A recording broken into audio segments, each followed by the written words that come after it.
ఏపీలో ఎన్నికల్లో high voltage తలపించాయి. దాడులు ప్రతి దాడులతో టెన్షన్ పుట్టించాయి. అనేక ప్రాంతాల్లో పోలింగ్ ప్రశాంతంగానే సాగినా పలు చోట్ల మాత్రం తీవ్ర ఉద్రిక్త వాతావరణం నెలకొంది.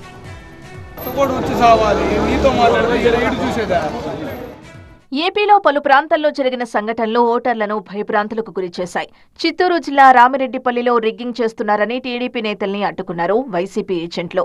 వైసీపీ నాయకులపై టీడీపీ నేతలు మూకుమ్మడి దాడికి దిగారు.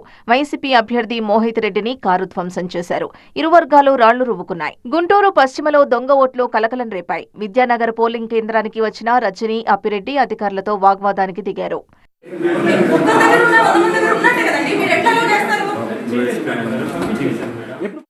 నెల్లూరు జిల్లా దగదర్తిలో ఉద్రిక్తత చోటు చేసుకుంది. వైసీపీ, టీడీపీ వర్గాలు కొట్టుకున్నాయి. కడప జిల్లా జమ్మలమడుగులో వైసీపీ, కూటమి కార్యకర్తలు ఎదురుపడ్డంతో మాటామాటా పెరిగి ఇరు వర్గాలు దాడికి యత్నించాయి. అనంతపురం జిల్లా తాడిపత్రిలో హైటెన్షన్ నెలకొంది. కమాండ్ సర్కిల్లో వైసీపీ, టీడీపీ వర్గీయులు ఘర్షణ పడ్డారు. గుత్తిలోని ఓ పోలింగ్ కేంద్రంలో ఇరు పార్టీల కార్యకర్తల మధ్య తోపులాట జరిగింది.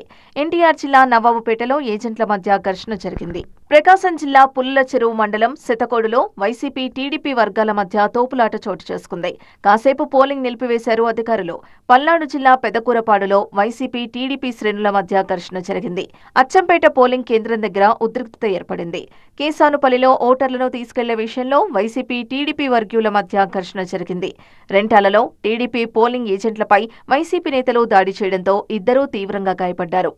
గుంటూరు జిల్లా తెనాలి పోలింగ్ కేంద్రంలో క్యూలో రమ్మన్నందుకు ఓటర్పై చేయి చేసుకున్నాడు ఎమ్మెల్యే అన్నాబత్తుని శివకుమార్. తిరిగి ఓటర్ కూడా ఎమ్మెల్యేపై చేయి చేసుకున్నాడు. స్వల్ప ఉద్రిక్తతల మధ్య ఏపీ ఎన్నికలు ప్రశాంతంగా ముగిశాయి.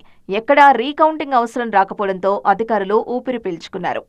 And then it were controlled in a time which is required to be done so that the polling can be continued. This is one thing which with a lot of exercise last 2-3 months చేసిన తర్వాత we were able to achieve. Now apart from Palnadu district, there were some incidents in Anantapur also, and one incident in Tenali also which was highlighted today.